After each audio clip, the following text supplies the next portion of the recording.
김현정의 뉴스쇼 CBS 라디오와 함께하고 계십니다. 저는 퇴근길 시사잡기 정관용입니다. 권영철의 와이뉴스 권영철 대기자 어서 오십시오. 안녕하십니까. 오늘 돈 얘기 가지고 오셨네요. 예, 긴급 재난 지원금 관련 얘기입니다.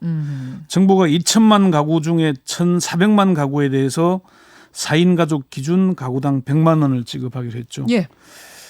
적절하다는 의견도 있지만은 왜 전 국민에게 지급하지 않느냐는 비판 의견이 꽤 많죠. 그래서 재난지원금 왜 전 국민에게 못 주는 걸까? 이렇게. 그러니까 30%도 아니고 50%도 아니고 70%에서 끊겼어요. 네. 그럼 이제 일각에서 나오는 얘기는 70%까지 줄 거면 100% 다 주지 왜 그렇게 안 했을까? 사실 이런 거는 뭐 꼭 불만이 있는 사람이 아니더라도 한 번쯤 의문은 가지셨을 겁니다. 거기에 대해 왜 100%는 못 간 것인가? 안 간 것인가? 그 얘기군요. 네, 네. 지금 뭐 전 국민에게 해야 된다는 의견들이 여전히 많이 나옵니까? 예, 그렇습니다. 우선 이게 지금 1인당 100만 원을 주자고 가장 먼저 제안한 게 김경수 경남지사잖아요. 예, 그렇죠. 어제 경남도 코로나 브리핑에서 정부의 신속한 결정은 환영할 만하지만 아쉬움이 있다. 김 지사는 여전히 전 국민에게 지원이 필요하다고 말했습니다. 그 부분 한번 들어보시죠. 여전히 그 입장에는 변함이 없습니다. 긴급한 지원인 만큼 대상 선별 없이 전 국민에게 신속하게 먼저 지원하고 추후에 환수하는 방법이 필요합니다. 이렇게 해야 대상을 선별하는 데 필요한 시간과 공정성 시비를 줄일 수 있습니다. 그리고 긴급한 재난지원이라는 취지도 달성할 수 있습니다. 이재명 경기지사도 어제 브리핑에서 재난기본소득은 어려운 사람을 도와주는 복지정책이 아니라 멈춰버린 경제를 되살리는 경제정책이라는 걸 강조를 했고요. 그러면서 왜 부자한테도 주느냐 이런 것은 과거식 사고다. 전 국민에게 신속하고 공정하고 신속하게 지원이 이루어지도록 해야 된다라고 이렇게 얘기를 했어요. 지금 말씀하신 건 이제 정치권에서 나오는 목소리고 예, 일반 시중 여론은 어떻습니까? 시중 여론도 그렇게 전 국민에게 지원하자는 쪽 의견도 있고요. 예. 오마이뉴스가 리얼미터에 의뢰해서 그제 긴급 설문조사를 했는데 이제 지급 대상 기준에 대해서 물은 결과 전체 가구 대상으로 확대해야 한다는 응답이 37.1%요. 제일 많았어요? 예, 하위 70%가 적절하다는 응답이 30.1%, 하위 50%로 축소해야 한다는 응답이 22.8%였습니다. 예. 그러니까 크게 어느 한쪽이 두드러지게 나오지는 않은 겁니다. 그러네요. 예. 그렇지만은 지금 페이스북이나 다른 SNS들 이런 기사 댓글들을 보면은 빈정상하니까 모두 다 주라. 고소득층은 왜 세금을 많이 내는 층인데 왜 제외하느냐 이런 비판 글들이 많이 있는 건 사실입니다. 세금 꼬박꼬박 내고 열심히 살았던 맞벌이 부부는 맞벌이라는 이유로 그래서 700만 원 좀 넘겼다는 이유로 우리는 못 받습니까? 저쪽은 오히려 남편이 혼자 벌어가지고 600만 원 받는 집은 받고 이런 식의 지금 이런 댓글들은 있더라고요. 사실 언론이 좀 그런 걸 조장하는 측면도 있긴 있는데 약간의 그런 면이 있습니다. 뒤에 자세히 설명을 하겠습니다. 자, 그럼 오늘 주제. 네. 청와대나 여당이 이런 여론 모르지 않을 텐데 그럼에도 불구하고 하위 70%로 끄는 이유는 뭘까? 첫 번째는 이번이 마지막이 아니기 때문이라는 분석입니다. 이게 무슨 말입니까? 이제 코로나 사태가 장기 국면이니까 그게 대비해야 된다는 거죠. 이번 한 번 주고 끝날 게 아니라는 거죠. 서울대 경제학과 이철희 교수는 중위소득까지로 하면 빠지는 사람이 있을 것이기 때문에 70% 정도로 결정한 건 완벽하진 않지만 무리는 없다고 생각한다. 여기서 끝나는 것이 아니라 장기로 갈 것에 대비해서 좀 더 선별을 잘할 필요가 있겠다는 얘기를 했거든요.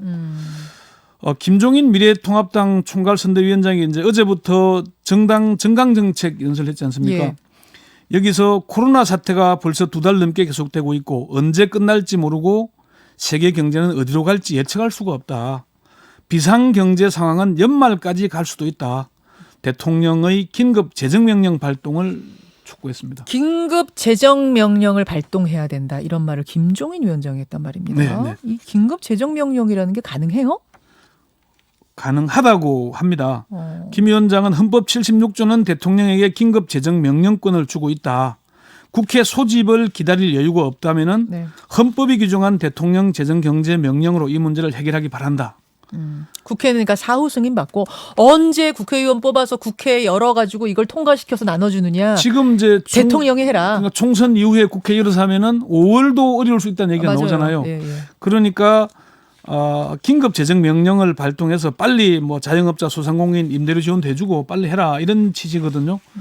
헌법재판관에 추천되기도 했던 황정근 변호사도 긴급 재정 명령은 금융실명제 이후에는 한 번도 발령된 적이 없다고 합니다. 예. 일단 발령되면은 법률의 효력을 가지게 되니까 국회 사후 승인을 받고 지금이라도 대통령이 국회 입법을 기다릴 수 없으니까 빨리 해라 이런 얘기를 했습니다. 그래요. 왜 70%에게 주지 않았는가? 두 번째는요. 한계 소비 성향이 다르기 때문입니다. 한계 소비 성향? 예, 이거 한계 소비 성향은 추가 소득 중에 저축되지 않고 소비되는 금액의 비율을 말하는 겁니다. 그러니까 100만 원을 줬을 때 이 돈을 소비할 거냐 아니냐 이걸 따져보는 건데요. 예. 보통 소득 수준이 높은 사람이 낮은 사람에 비해서 한계 소비 성향이 낮다고 합니다. 추가 소득이 생겨도 이미 소득 수준이 높기 때문에 소비에 별 영향을 안 준다는 거예요. 경제 전문가인 한 공기업 대표는 똑같은 돈 100만 원이지만 돈이 다급한 사람의 100만 원은 거의 다 쓴다. 반면에 돈 많은 사람에게는 100만 원을 주면 거의 안 쓴다. 소비로 연결되라고 주는 건데 소비로 연결 안 된다면 주는 의미가 없지 않겠냐. 이런 얘기를 했습니다. 그래요. 네. 세 번째는 문재인 대통령의 철학이 반영됐기 때문이라는 얘기입니다. 왜 전 국민에게 주지 않았는가? 네. 문재인 대통령의 철학이라니요, 그게? 먼저 3월 19일 열린 제1차 비상경제회의에서 문 대통령이 밝힌 내용 먼저 들어보시죠. 예. 코로나19로 인해 수입을 잃거나 일자리를 잃은 사람들에 대한 지원 대책도 고민해야 합니다. 정부의 재원에 한계가 있는 만큼 지자체들과의 협력도 필요할 것입니다.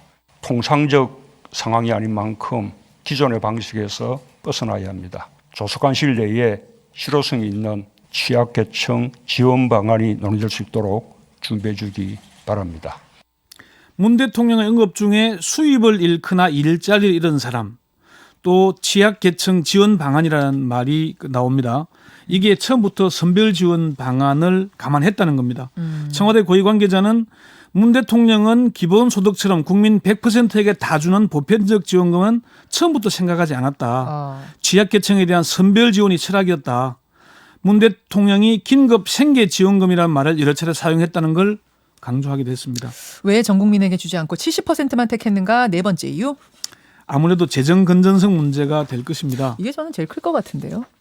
홍남기 경제부총리는 재정당국 입장에서는 모든 국민에게 나눠주는 것은 형평성 차원도 있고 국민적 공감대를 이루는 차원도 있고 그렇게 막대한 돈이 들어가는 재원 문제도 있고 효과성 문제도 있다. 모든 국민에게 주는 것이 선뜻 동의하기 어렵다. 이런 얘기를 여러 차례 얘기한 적이 있습니다. 그리고 다 머리 맞대고서 마지막 회의할 때도 홍남기 경제부총리는 그런 입장을 분명히 했다면서요. 실제 또 재정을 담당하는 공직자는 그런 얘기를 해야 되거든요. 그리고 70%에도 사실상 동의하지 못했다라는 얘기도 50%까지만 정부 안이 50%를 주장했다고. 그게 이제 여당의 안이 받아들여진 거죠. 그렇게 된 어차피 거죠. 시급한 게 있고 또 특히나 급여 생활자들도 지금 뭐 임금 삭감을 하거나 뭐 휴직을 하거나 뭐 이런 작은 문제들이 계속 생기고 있잖아요. 그래서 그런 문제가 있고 다섯 번째는요. 전 국민에게 다 준다는 데 대해 반대 여론이 높기 때문입니다. 아니 근데 또 다 줘야 된다는 아까 찬성 여론도 30%가 넘게 나오던데 이런 조사도 있습니까? 그렇긴 하지만은 이게 이제 정부가 정책을 결정하기 직전에 SBS가 입소스에 의뢰해서 그 28일과 29일 양일 동안 1,001명을 대상으로 여론조사를 한 게 있는데요. 예. 여기에서는 59.5%는 피해 입은 특정 계층을 집중 지원해야 된다. 이른바 그 선별 지원이었고요. 네. 전 국민 지원은 37.4%였습니다. 차이가 좀 제법 있죠. 그러네요. 이 조사 외에도 청와대가 정책을 결정하기 전에 여론을 들어봤는데 전 국민에게 지원할 경우 하위 50% 이하에서 반대 여론이 높았다고 합니다. 청와대 관계자는 지금은 다 안 주는 걸로 했으니까 그 차별이나 뭐 구분하는 데 대해서 비판이 있지만은 만약 다 준다고 했다면은 전체 여론에서 반대 여론이 더 높아질 것이다. 지금 이제 안 주기로 30%는 안 주기로 했으니까 다 주지 이런 얘기가 나오지만 진짜 다 주기로 결정했었으면 지금보다 훨씬 더 큰 반대 여론이 나왔을 거다. 지금의 문제 제기는 그 경계선에 있는 대략 10% 층에서 나오지만은 하위 50%에서는 상위에 주는 것 자체를 반대하는 여론이 높았다 이렇게 얘기를 했습니다. 그리고 준 뒤에 환수한다는 게 무슨 의미가 있겠냐 이런 얘기도 했고요. 예, 그래요. 지금 뭐 청취자 의견 뭐 분분하게 들어옵니다만, 그래도 조금 금액을 줄이더라도 모든 국민에게 다 줬으면 좋았겠어요. 이런 의견들 하시는데 네. 어떻게 생각하세요, 개인적으로? 사실 저도 뭐 그 심정적으로는 그랬으면 좋겠는데 고사성어에 이런 말이 있습니다. 고어지사라는 말이 있거든요. 뭡니까? 장자 외물편에 나오는 얘기인데 공공하고 절박한 취지를 말하는 겁니다. 지금 그 우물에 물이 막아서 물고기가 죽게 생겼는데 네. 뭐 어디 강물을 끌어오겠다 바닷물을 포겠다는 게 무슨 의미가 있냐. 당장 물 한 동이 주는 게 필요하지. 그런 의미입니다. 지금 우리가 뭐 심정적으로는 다 주면 좋겠지만은 물이 급한 사람에게 먼저 한 동이의 물을 먼저 주고 네. 그리고 이 계속 어려워지면은 또 다른 대책을 세우는 게 맞지 않겠냐. 저는 그렇게 봅니다. 여기까지 오늘의 와이뉴스 권영철 대기자 수고하셨습니다. 네. 김현정의 뉴스쇼는 청취자 여러분의 참여로 이루어집니다. 트위터, 페이스북, 레인보우 게시판, 그리고 단문 50원, 장문 100원의 유료 문자 샵 1212, 우물정 1212 통해 참여하실 수 있습니다. 김현정의 뉴스쇼 여러분과 함께 만듭니다.